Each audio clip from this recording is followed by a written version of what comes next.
What's going on, fam? This is Dinero. Welcome back to my YouTube channel. Happy to be here. I know it's been a minute since I put up a video. Work, family, you know how it is. Sometimes it's really hard to focus and put some time on the side to do a video for you guys. Anyway, so today we're going to talk about the World Cup 2026 in Mexico, US, and Canada. We are about 4 months away from the opening match. And one question I would love to ask you, do you have your ticket already? Are you ready for this World Cup? Do you have your accommodation? Do you have your visa? Do you have your pass, your FIFA pass?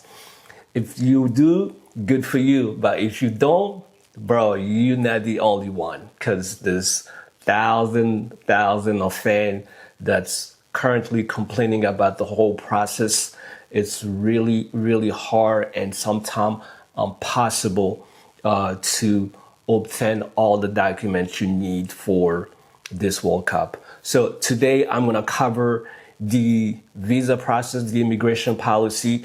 I'm gonna cover the accommodation, and also I'm gonna cover the ticket prices, how you could navigate with this crazy of a price, ticket price.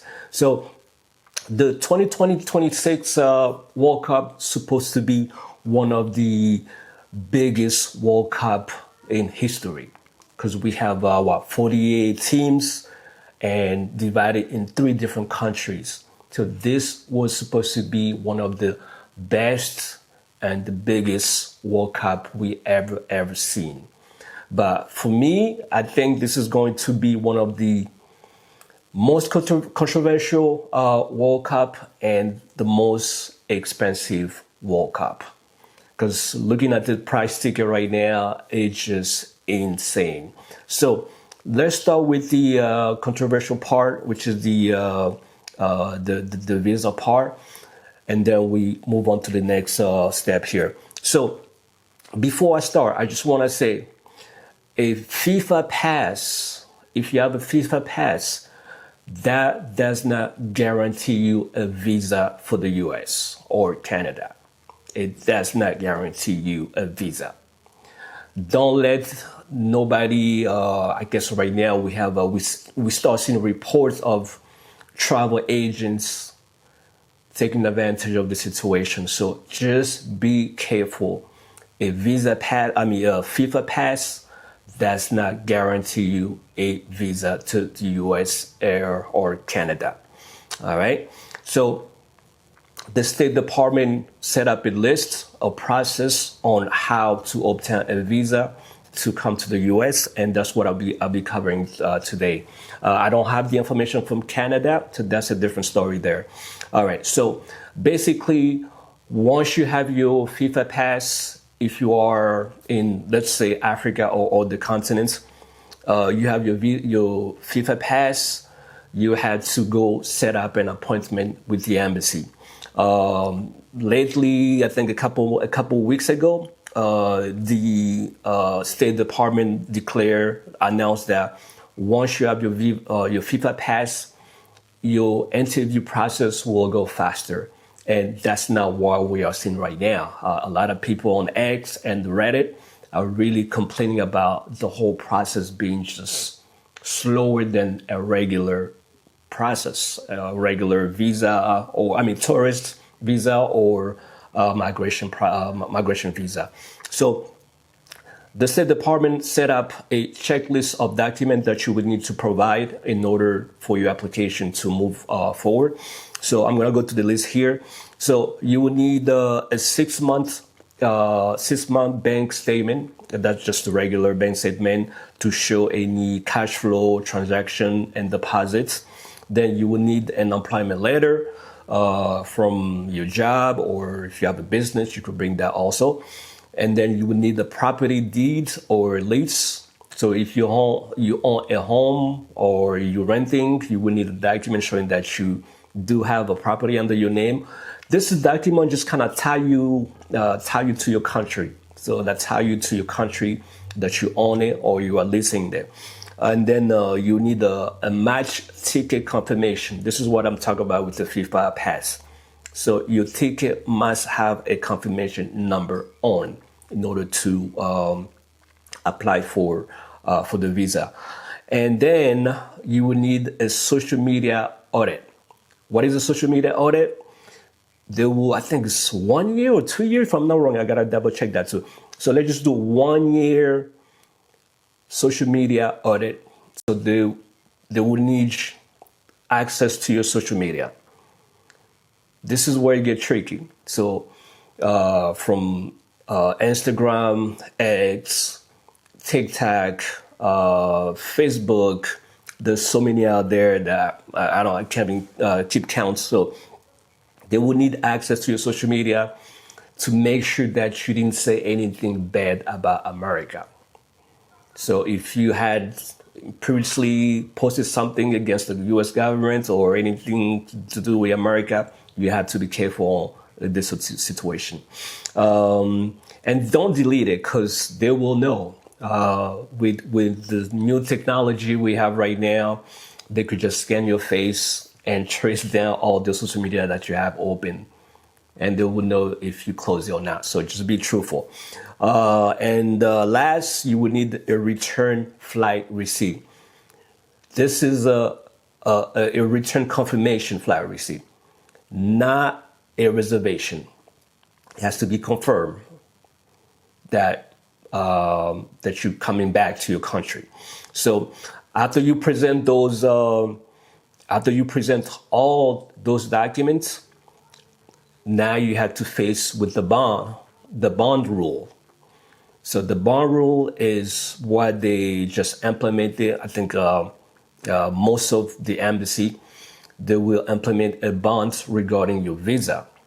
And the amount of the bond will be decided locally at your embassy.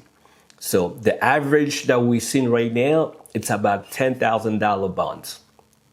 So you put your $10,000 down, you get your visa, you travel, and when you come back, you get your money back. That's how the bond works. So depending on how the process will pan out, the agent at the embassy will decide how much the bond will be. Not only that, there's 3 bonds rule that you would need to respect. All right.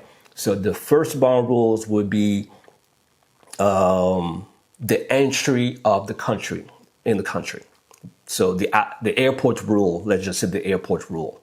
So you get your visa, you put your bond down, and they will designate a special, or not a special, but a designated airports that you will need to enter the country from.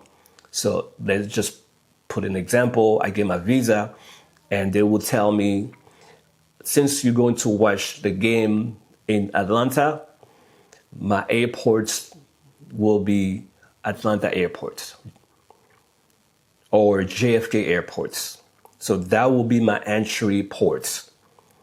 And you need to respect that. So they're gonna assign a entry ports and the exit ports. So that needs to be respected.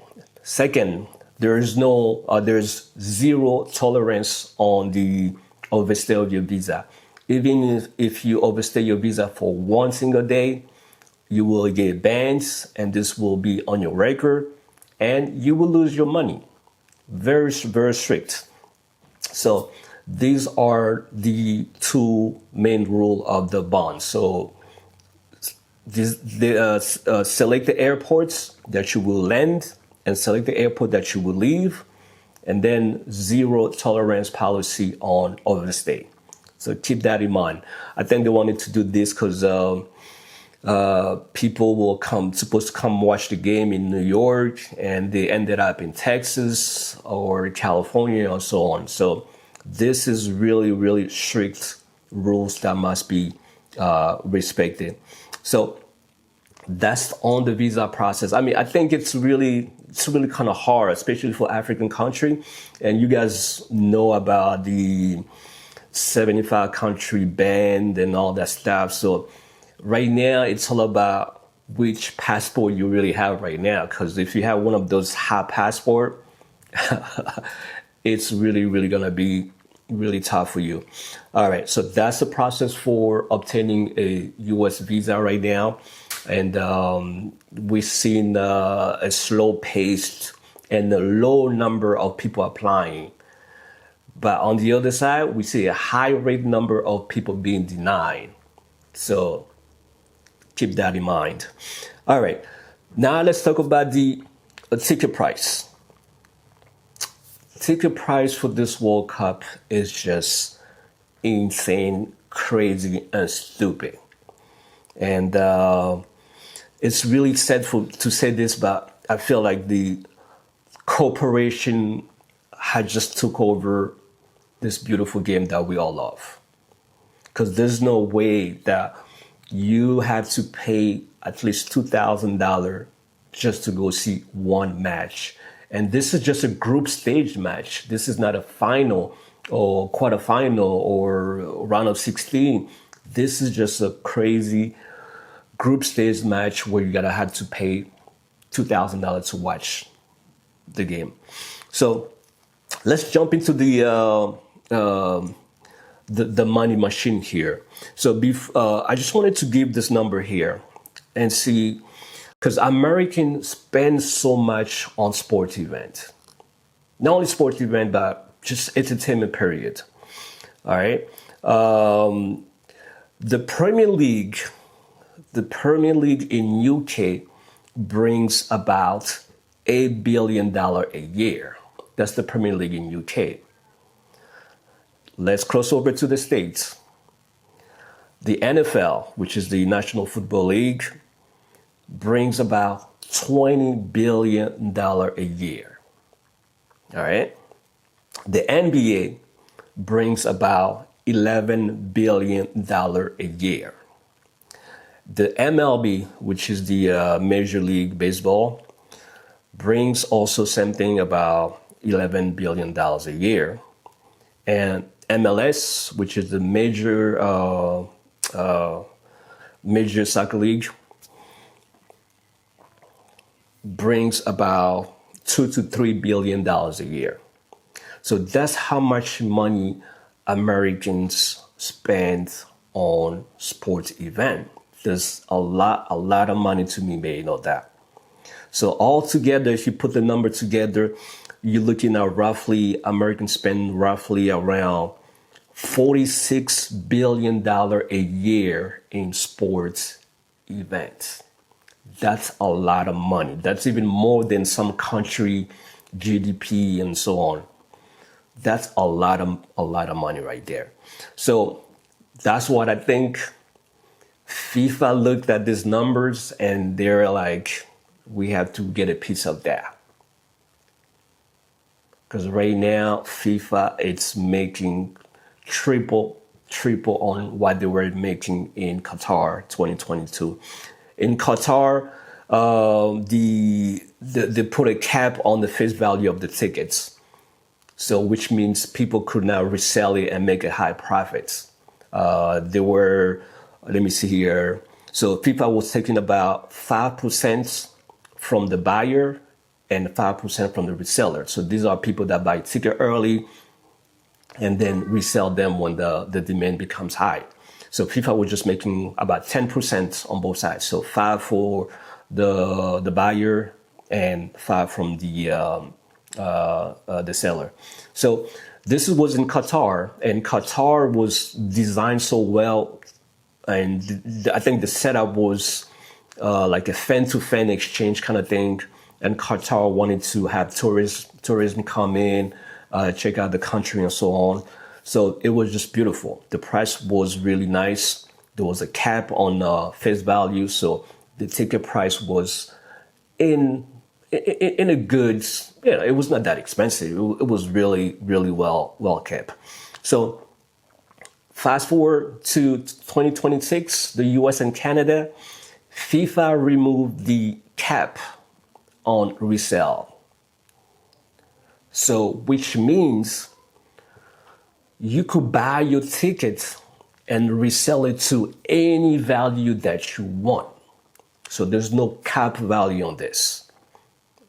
And at the same time, FIFA is right now, instead of that 5% that FIFA was taking in Qatar, FIFA is taking right now about 15% from the seller and the buyer. So we went from 5% to 15% in 4 years. That's how much money FIFA is making. So let's just do the math. I'm not really good at math. So if a fan resell a ticket for $1,000, all right. So if you let's say you bought your ticket for, I don't know, $500, and then now you want to resell it to a sale value of $1,000, FIFA will take $300 off that as fee. So you have $150 from the seller and $150 from the buyer, or the buyer and seller. So $300 go to the FIFA bank. So it's really insane. I guess it's all about money right now. Like I said, corporation just took over this beautiful game, and it's really sucks. So I was looking at the tickets for Brazil versus Morocco. And to be honest with you, I was really shocked going to the FIFA website here. Look at the price. $4,500, $4,500 for the tickets. Insane. But if this is on the FIFA side, because, you got the reseller. So if you go to the StubHub website, the same match, you will find it for an average of about $1,000, $1,200, and so on. So the same match on StubHub is about $1,222. And depending on where you want to sit, because this is in the upper level, this is like a nosebleed. So you're like all the way on top. And then look at this price for the lower row. We have a ticket for $45,000. This is insane sick.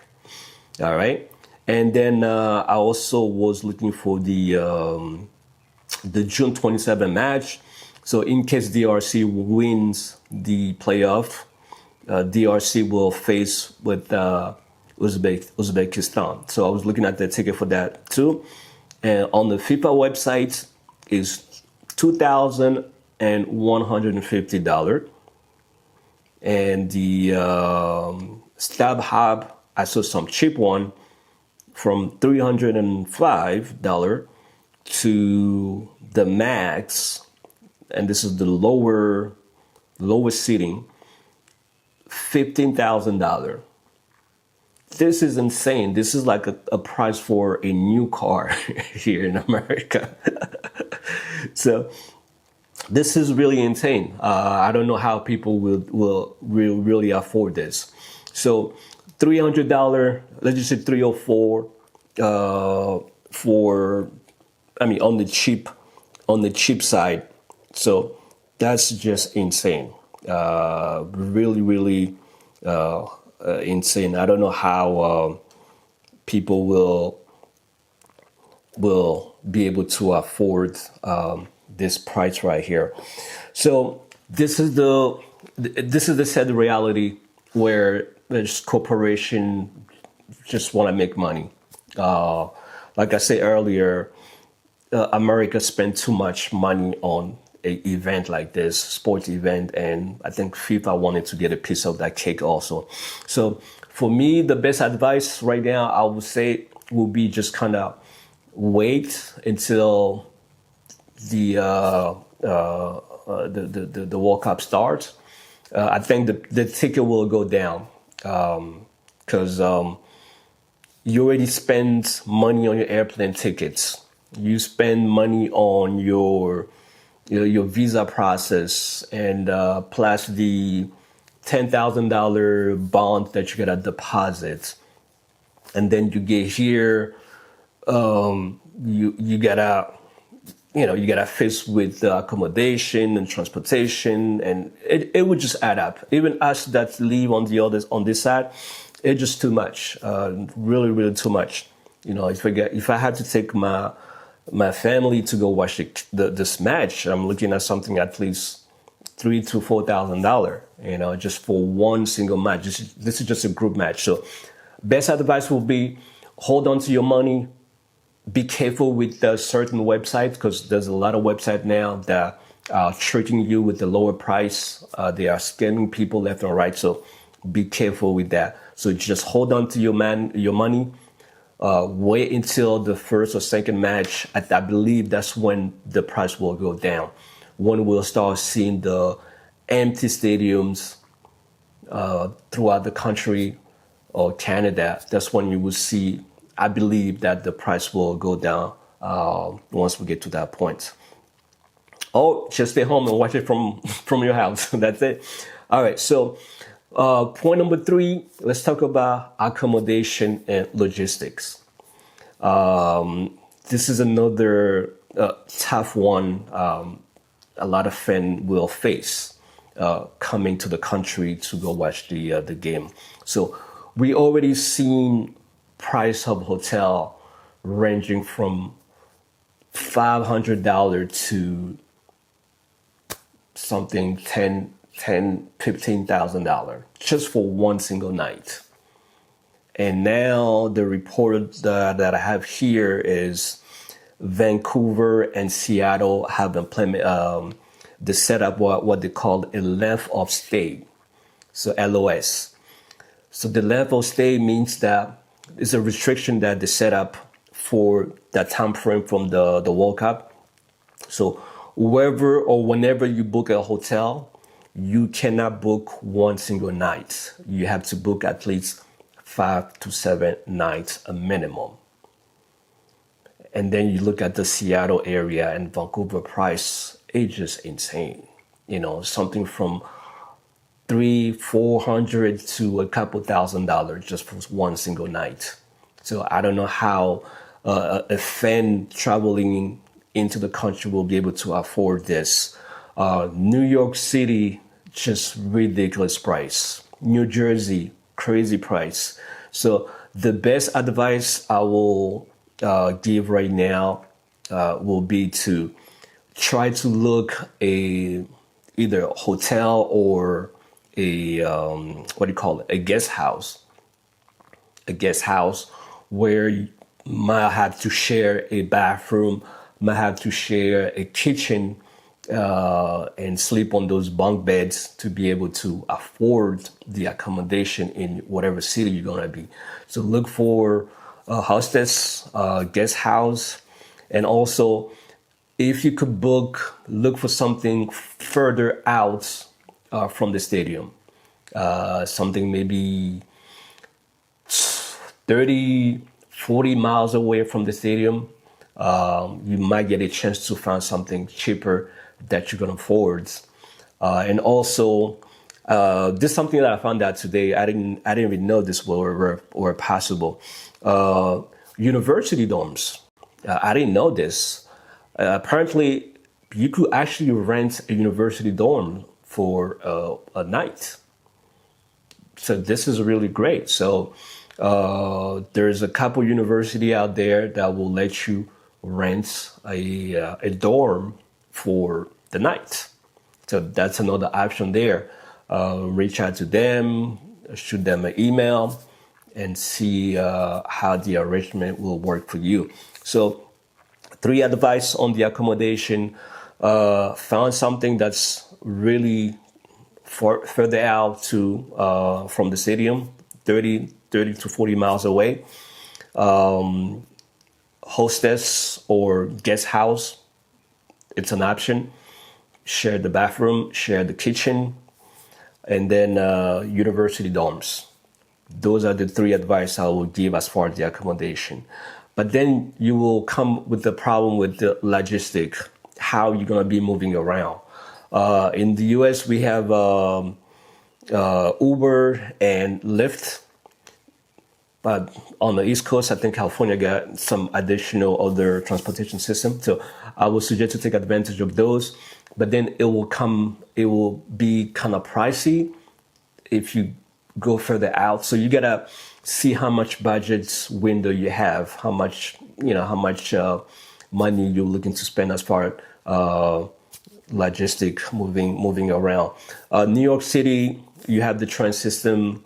Atlanta also has the train system, but it's not the metro system does not go further out. So you could take the train system to the last stop and maybe bus or Uber to whatever you are going to stay. So this is what I had, and like I said, this is going to be one of the most expensive World Cup we haven't seen. From the visa process, which really is tough. The ticket price and the accommodation. So if somebody was supposed to come from African country, I would say keep at least $10,000 in your pocket. That's going to be the minimum. If you're planning to stay for 1 week or 2 weeks, I would suggest at least $10,000 on your pockets as your budget for this World Cup, because it's not gonna be easy. For Canada and the US, it's not gonna be easy because the hotel demand is growing pretty fast. Uber reported that some of their clients or some of their property in Vancouver and I think Seattle, Vancouver, and also New York, some of them are already booked for the whole 2 months of the World Cup.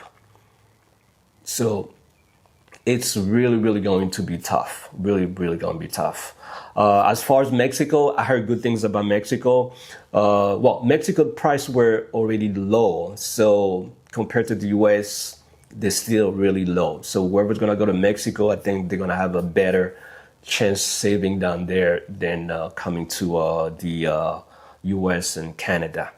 All right. But for me, I think I'm going to wait for the ticket to go down. I wanted to take my boys to go watch the World Cup. I mean, this is the dream as a parents to take one of your kids to go watch the at least one game in the World Cup. That's just one game that will make everything perfect. So for me, I would just wait until the second or third when the tickets start going down.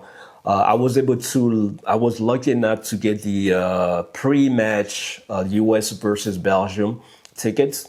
So I got a really good price. It was a decent price, but the ticket were going really fast. So, but other than that, if the ticket doesn't go down, the other option was to go to the fan zone, but the fan zone will be charging $100 per person. The fan zone.